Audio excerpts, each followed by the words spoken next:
सोचिए, सिर्फ 10 साल की एक बच्ची खुद ये कबूल कर रही है कि उसने अपने 7 साल के छोटे भाई को पीट पीट कर मार डाला। लेकिन सवाल ये है कि क्या सच में इतनी छोटी बच्ची ऐसा खौफनाक कदम उठा सकती है, या फिर इस कबूलनामे के पीछे छिपा है एक ऐसा खौफनाक और बेरहम सच जिसने पूरे देश को हिलाकर रख दिया था। ये कहानी है एक नए वकील, दो बेबस भाई बहन और एक परिवार के बंद दरवाजे के पीछे सालों से चल रहे अमानवीय टॉर्चर की। ये सिर्फ कोई मनगढ़ंत कहानी नहीं, बल्कि साल 2013 में घटी एक बेहद दर्दनाक और सच्ची घटना पर बेस्ड फिल्म है जिसने पूरे कोरिया में तहलका मचा दिया था। कहानी की शुरुआत होती है जांग नाम के एक लड़के से। जांग ने हाल ही में लॉ की पढ़ाई पूरी की है और वो एक ऑफिस में इंटरव्यू देने आया है। उसके साथ 4 और लोग भी इंटरव्यू देने आए हैं।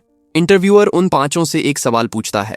बाकी के 4 लड़के इंटरव्यूअर को इम्प्रेस करने के लिए उसकी हाँ में हाँ मिलाकर जवाब देते हैं, लेकिन जांग ऐसा नहीं करता। वो अपने खुद के विचारों के हिसाब से जवाब देता है। यही वजह है कि इंटरव्यूअर को उसका जवाब पसंद नहीं आता और उसे ये नौकरी नहीं मिलती। जैंग अपने वकील दोस्तों के साथ इंटरव्यू का ये एक्सपीरियंस शेयर कर रहा था तो उसके दोस्त कहते हैं कि तुम्हें भी बाकी 4 की तरह ही जवाब देना चाहिए था, लेकिन जैंग उनकी बात से बिल्कुल सहमत नहीं होता। इसके बाद स्क्रीन पर 2 भाई बहन को दिखाया जाता है जिनकी माँ इस दुनिया में नहीं है। वो दोनों अपने पिता के साथ रहते हैं। बड़ी बहन का नाम दबिन है और छोटे भाई का नाम मिनजून है। मिनजून के पैदा होते ही उसकी माँ की मौत हो गई थी, इसलिए उसे नहीं पता कि उसकी माँ कैसी दिखती थी। वो डबिन से माँ के बारे में पूछ पूछ कर उनकी एक ड्राइंग बना रहा था, लेकिन माँ की मौत बहुत पहले हो जाने के कारण डबिन को भी माँ का चेहरा ठीक से याद नहीं था। वो हर बार माँ के हुलिये का अलग अलग विवरण देती थी, इसीलिए मिनजून उससे पूछता है कि वो बार बार माँ का अलग चेहरा क्यों बताती है, पर डबिन के पास इसका कोई जवाब नहीं होता। डबिन खुद बहुत छोटी है, फिर भी वो मिनजून को एक माँ की तरह प्यार और दुलार देकर संभाल रही है।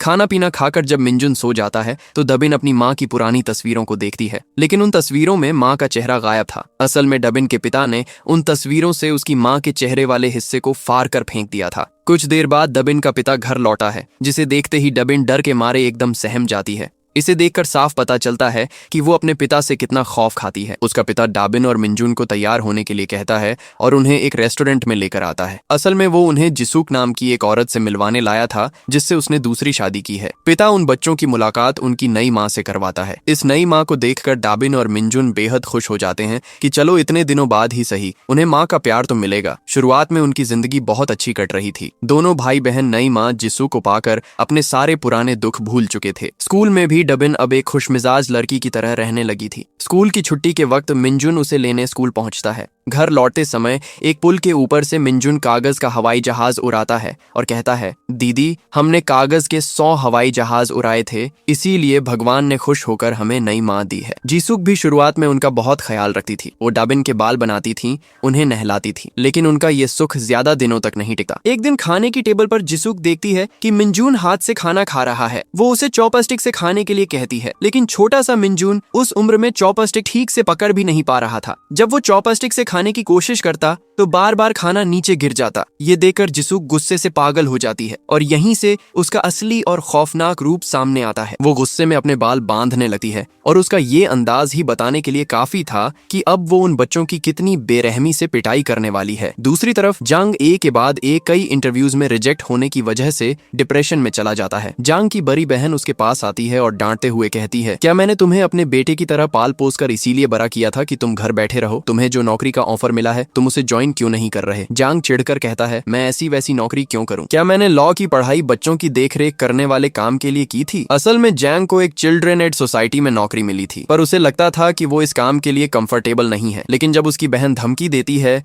कि अगर नौकरी नहीं की तो घर छोड़कर जाना पड़ेगा, तो जांग के पास कोई रास्ता नहीं बचता और वो हाँ कर देता है। वो ऑफिस ज्वाइन करने पहुंचता है। ऑफिस का मैनेजर जांग की मुलाकात सुजांग से करवाता है। सुजांग असल में ये नौकरी छोड़ रही है और उसकी जगह अब जांग इस पोस्ट को संभालने आया है। उधर घर पर रात के वक्त जीसूक जब डबिन और मिनजून को खाना देती है तो मिनजून फिर से चॉपस्टिक का इस्तेमाल ठीक से नहीं कर पाता। खाते समय उसका खाना बार बार टेबल पर बिखर जाता है। जीसूक इस बार गुस्से के चरम पर पहुंच जाती है और अपने बाल बांधना शुरू कर देती है। ये देखते ही डबिन डर के मारे थर थर कांपने लगती है। वो हाथ जोड़ कर खड़ी हो जाती है और रोते हुए कहती है, माँ प्लीज इस बार माफ कर दो, मैं इसे खुद चॉपस्टिक का इस्तेमाल करना सिखा दूंगी। लेकिन जल्लाद बन चुकी जीसुक उसकी एक नहीं सुनती। वो मिनजून को बहुत बेरहमी से मारती है और डबिन का गला भी भींच देती है। वो गुर्राते हुए कहती है, मैंने तुमसे कहा था ना कि इसे ढंग से चॉपस्टिक यूज करना सिखा देना, ये गलती आगे से दोबारा नहीं होनी चाहिए। अगले दिन सुबह डैबिन स्कूल तो जाती है पर क्लास में नहीं बैठती। वो स्कूल से सीधे भागकर पुलिस स्टेशन पहुंच जाती है ताकि अपनी सौतेली माँ के खिलाफ शिकायत दर्ज करवा सके। पुलिस वाले इस मामले की जानकारी चिल्ड्रन एड सोसाइटी को फोन करके देते हैं। जैंग और सुजांग तुरंत पुलिस स्टेशन पहुंचते हैं और वहां बेबस दबिन को देखते हैं, लेकिन पुलिस का रवैया बेहद गैर जिम्मेदाराना था। वो कहते हैं, आजकल के बच्चे बहुत बदतमीज और बेकाबू हो गए हैं। माँ बाप ने थोड़ा सा डांटा मारा नहीं कि सीधे पुलिस में शिकायत करने चले आते हैं। जब सुजंग दाबिन के पास जाती है तो दाबिन रोते हुए मासूमियत से बार बार एक ही सवाल पूछती है, मैडम मुझे तो यही सिखाया गया था कि जब हमारे साथ कुछ गलत हो तो पुलिस के पास जाना चाहिए। क्या मैंने पुलिस के पास आकर कोई गलती की है? वहां खड़े सभी लोग खामोश हो जाते हैं। जब दाबिन यही सवाल जांग की आंखों में देखकर पूछती है तो जांग का दिल पिघल जाता है। वो आगे बढ़कर कहता है, नहीं बेटा, तुमने कोई गलती नहीं की, तुमने बिल्कुल सही काम किया है।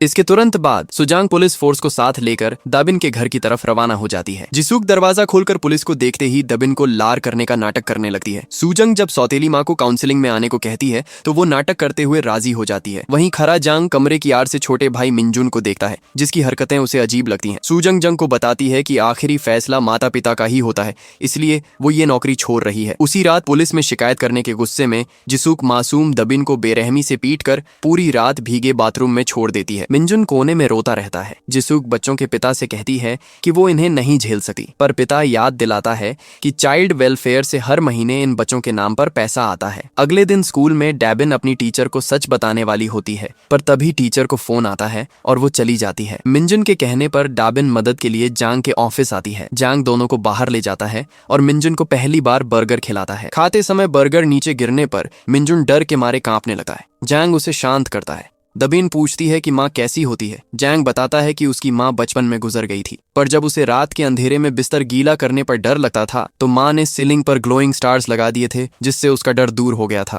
दाबिन अपनी माँ की अधूरी तस्वीर जैंग को देकर कहती है कि वो तस्वीर में दिख रहे बाकी लोगों को ढूंढ दे, पर जैंग मना कर देता है कि ये उसका काम नहीं है। मैनेजर के टोकने पर जैंग बच्चों को चिड़ियाघर ले जाता है। घर आकर वो अपनी बहन से नौकरी छोड़ने की बात कहता है, पर बहन उसे बच्चों के प्रति दयालु रहने को कहती है। अगले दिन जैंग बच्चों को आर्ट स्कूल ले जाता है, तभी उसे सियोल से नई नौकरी का कॉल आता है। जैंग को जाता देख बच्चे उदास होते हैं। जैंग मिंजुन को $50 देकर अगली बार बर्गर खाने की बात कहता है और जिद करने पर उसे अपनी कार का गोरिल्ला टेडी बियर दे देता है। दबिन के मांगने पर वो अपना विजिटिंग कार्ड दे देता है। इंटरव्यू में जैंग नए बॉस को इम्प्रेस करने के लिए उसकी हाँ में हाँ मिलाता है और उसे नौकरी मिल जाती है। सियोल जाने से पहले जैंग रास्ते में बच्चों को देखता है, पर पीछे से हॉर्न बजने के कारण बिना रुके निकल जाता है। बच्चों को पता चलता है कि जैंग नौकरी छोड़ चुका है। घर लौटने पर जिस्सू को जैंग का विजिटिंग कार्ड मिल जाता है। शिकायत करने के शक में वो दबिन को इतना पीटती है कि उसके कान का पर्दा फट जाता है। पिता भी इस जुल्म में अपनी पत्नी का ही साथ देता है। अगले दिन स्कूल में दबिन बेहोश हो जाती है और उसके कान से खून बहने लगता है। टीचर जैंग को फोन करती है, पर जैंग सियोल में काम होने का बहाना बनाता है, लेकिन उसका जमीर उसे कचोटता है और वो रात को अस्पताल पहुंचता है। दाबिन रोते हुए उससे पूछती है कि क्या अनचाहे बच्चों को जीने का हक नहीं है, क्या वो उन्हें अपने साथ दूर ले जाएगा। जैंग बताता है कि उसकी नौकरी सियोल में लग गई है, जिससे दाबिन का दिल टूट जाता है। जैंग बाल सहायता संस्था के मैनेजर जीसुक और बच्चों के पिता से बात करता है, पर सब कानूनी दांव पेंच और दाबिन के डरा धमका कर लिए गए झूठे बयान का हवाला देकर पल्ला झाड़ लेते हैं। बेबस होकर जैंग सियोल चला जाता है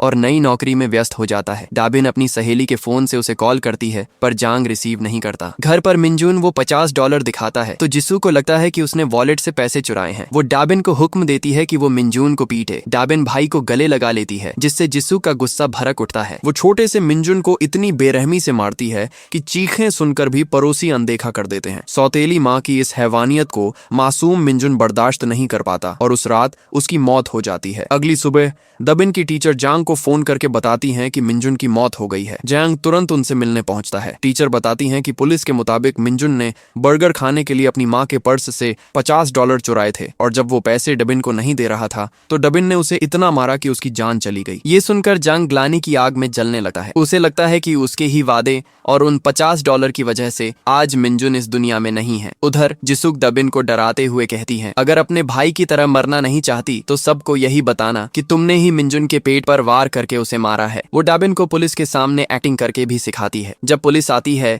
तो डरी हुई डैबिन वही सब दोहरा देती है और पुलिस उसे कस्टडी में ले लेती है। जैंग जब बच्चों के घर पहुंचता है तो वो डैबिन को पुलिस वापस ले जाते हुए देखता है। वो उससे बात करना चाहता है, पर डेबिन अब उस पर से पूरा भरोसा खो चुकी थी। कोर्ट आदेश देता है कि डेबिन की उम्र सिर्फ 10 साल है, इसलिए जुर्म साबित होने तक वो अपने घर पर ही रहेगी। आसपास के पड़ोसी मीडिया में ये खबर देकर हैरान थे। वो सच जानते थे, पर किसी ने मुंह नहीं खोला। जांग गुस्से में पुलिस अफसर से कहता है, एक 10 साल की बच्ची अपने सगे भाई को कैसे मार सकती है, जिससे वो इतना प्यार करती थी? ऊपर से आपने उसे उसी घर में रहने की इजाजत दे दी जहां उसकी सौतेली माँ उसे रोज टॉर्चर करती है। पुलिस वाला बेबसी जताते हुए कहता है, मैं भी मदद करना चाहता हूँ, पर बच्ची ने खुद कबूलनामा दिया है और वो उसका परिवार है। रात को डाबिन अपने भाई के उस गोरिल्ला टेडी को देखकर रोती है और कहती है, मिनजुन, क्या मैं सबको सच बता दूं? पर हमें बड़ों पर भरोसा नहीं करना चाहिए। तुम्हारी तरह सच बोलने पर वो मुझे भी मार डालेगी। अगले दिन जिसूक मिनजुन का सारा सामान और वो गोरिल्ला टेडी भी कचरे में फेंक देती है। डेबिन का दोस्त जैंग हू ये देख लेता है और हैरान होता है कि मिनजुन का सबसे प्यारा खिलौना क्यों फेंका जा रहा है। इधर जैंग सियोल जाकर अपने बॉस से कहता है कि वो नौकरी छोड़कर डेबिन का केस लड़ना चाहता है। बॉस कहता है, कुछ लोग बदकिस्मती लेकर पैदा होते हैं, उन्हें अपना नसीब मान लेना चाहिए। तुम अपने काम पर ध्यान दो।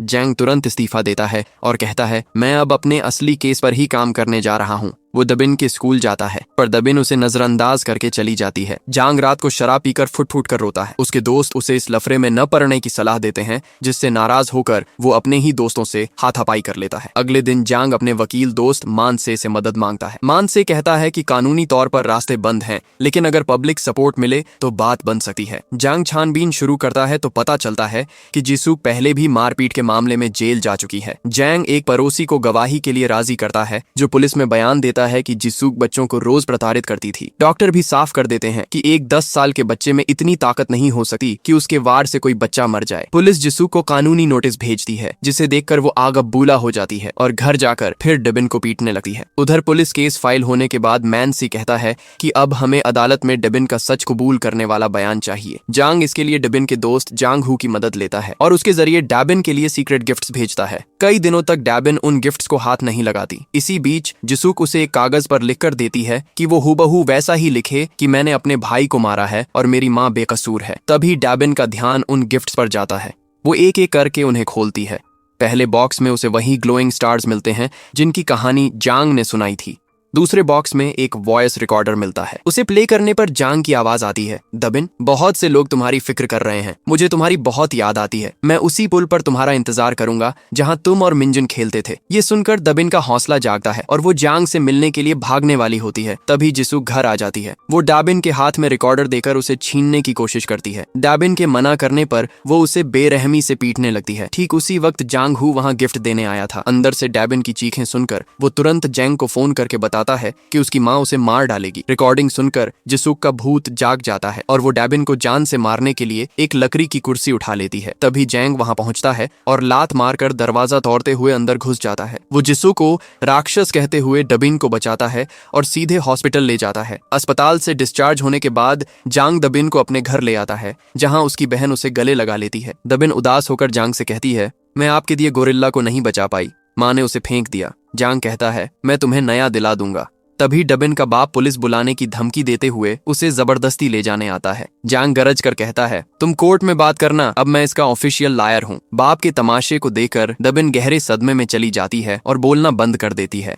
अगली सुबह पुलिस डेबिन के पिता और सौतेली माँ जिसूक दोनों को अरेस्ट कर लेती हैं। कोर्ट के ट्रायल में जिसूक जज के सामने विक्टिम कार्ड खेलते हुए नाटक करती है, मैं एक नाकाम माँ साबित हुई और वो एक एक्सीडेंट था। आगे से मैं डेबिन की सगी माँ बनकर उसका ख्याल रखूंगी। अदालत में वकील मन से सवाल उठाता है कि क्या किसी ने 10 साल की बच्ची को मारते देखा है? मेडिकल रिपोर्ट के घाव एक बच्ची नहीं दे सकती। जिसूक झूठ बोलते हुए कहती है कि उसने डेबिन को मिनजुन को सीढ़ियों से धक्का देते देखा था। जज जब डेबिन का बयान मांगते हैं तो वकील बताते हैं कि सदमे की वजह से वो कुछ बोल नहीं रही है। बिना उसके बयान के केस कमजोर था। घर लौटने पर जांग की बहन का बेटा अपने उस खिलौने के लिए रोने लगता है जो जांग ने मिनजून को दिया था। वो बातों बातों में बताता है कि उस गोरिल्ला के जरिए वीडियो रिकॉर्डिंग होती थी। जांग चौंक जाता है। उसकी बहन बताती है कि गोरिल्ला की नाक दबाने पर कैमरा ऑन हो जाता था। जांग के अंदर उम्मीद की एक आखिरी किरण जगती है। वो तुरंत भागकर शहर के उस बड़े गार्बेज रिसाइकलिंग सेंटर में पहुंचता है और पूरी रात रात उस बदबूदार कचरे के ढेर में पागल की तरह उस गोरिल्ला टेडी बियर को ढूंढने लगता है, लेकिन लाख कोशिशों के बाद भी उसे वो खिलौना कहीं नहीं मिलता और उसकी उम्मीद एक बार फिर गहरे अंधकार में डूब जाती है। अगले दिन कोर्ट में डबिन को गवाही के लिए लाया जाता है। जिसूक का वकील डबिन से पूछता है, क्या तुमने अपने भाई को मारा है? डबिन कुछ बोल नहीं पाती और रोने लगती है। उसकी हालत देखकर जज कुछ देर का ब्रेक दे देते हैं। वकील कहता है कि तुम्हें बोलना ही होगा। जैंग रोते हुए डबिन से कहता है, तुमने मुझे अच्छा इंसान कहा था, पर सब जानने के बाद भी मैं तुम्हें छोड़कर चला गया। मिंजुन की मौत का जिम्मेदार मैं हूँ, मैंने अपना वादा नहीं निभाया। तभी डबिन का दोस्त जांग हू अपनी माँ के साथ कोर्ट पहुँचता है। जांग देखता है कि उसके हाथ में मिंजुन का वही गोरिल्ला टेडी बियर है। इसके बाद जज जांग से पूछते हैं कि डबिन बोल क्यों नहीं रही है। जांग कहता है कि इतने टॉर्चर और पिटाई की वजह से उसके अंदर गहरा डर बैठ गया है। जांग जज से डबिन से बात करने की इजाजत मांगता है और उसे वो गोरिल्ला देता है। डबिन गोरिल्ला को गले लगाकर रोने लगती है। जांग कहता है, यहाँ किसी से मत डरो, किंग कांग और मैं तुम्हारी हिफाजत करेंगे। डबिन रोते हुए कहती है, यहाँ कोई मेरी फिक्र नहीं करता।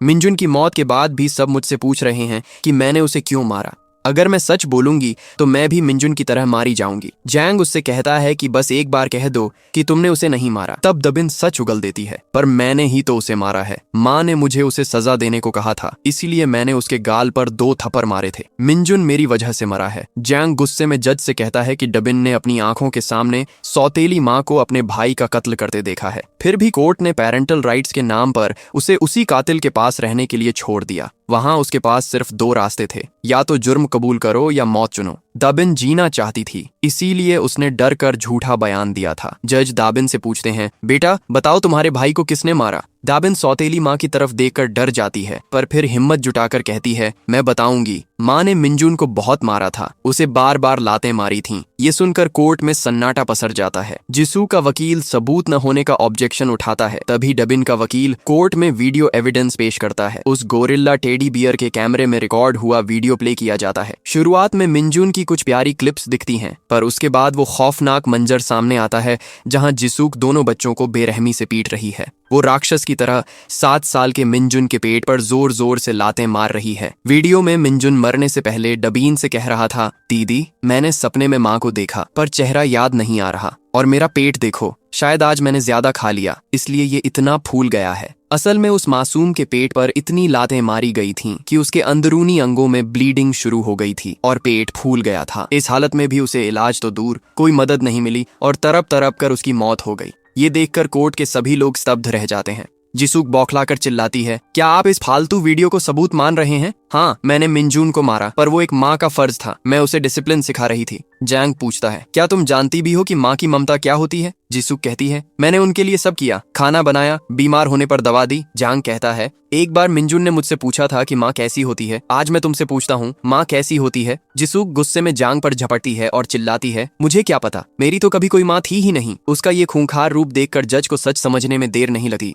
कोर्ट जिसूक को चाइल्ड अब्यूज और मर्डर के लिए 16 साल की जेल और बच्चों के पिता को सब कुछ देखकर भी चुप रहने के जुर्म में 5 साल की जेल की सजा सुनाता है। आखिरकार 7 साल के मासूम के कत्ल और डबिन पर हुए जुल्मों का इंसाफ होता है। 6 महीने बाद डबिन इस सदमे से उबरकर नॉर्मल लाइफ में लौट आती है। वो अपने भाई को बहुत मिस कर रही है। तभी जांग वहां पहुंचता है। उसने काफी मेहनत के बाद डबिन की असली माँ की तस्वीर ढूंढ निकाली है। डबिन आसमान की तरफ देखकर अपने भाई से कहती है, मिंजुन तुम ठीक कहते थे, जांग अंकल झूठे नहीं हैं। जांग उसे माँ की फोटो सौंपता है। डबिन पहली बार अपनी माँ का चेहरा देखती है और कहती है, मिंजुन देखो ये हमारी माँ है, क्या अब तुम्हें उनका चेहरा याद आया? तभी हवा में कागज का एक हवाई जहाज उड़ता हुआ जाता है। डबिन को महसूस होता है जैसे मिंजुन उससे कह रहा हो, हाँ दीदी मुझे पता चल गया कि माँ कैसी दिखती हैं और अब मैं अपनी माँ के पास ही हूँ। और यहीं पर ये दर्दनाक पर सच्ची कहानी खत्म होती है। तो फ्रेंड्स, ये थी आज की कहानी। ये सिर्फ कोई फिल्म नहीं बल्कि एक करवा और झकझोर देने वाला सच था जिसने पूरे कोरिया देश को हिलाकर रख दिया था। आपको ये वीडियो कैसा लगा कमेंट करके जरूर बताना। अच्छा लगा हो तो लाइक, कमेंट और शेयर कर देना। मिलते हैं अगली कहानी में। Take care.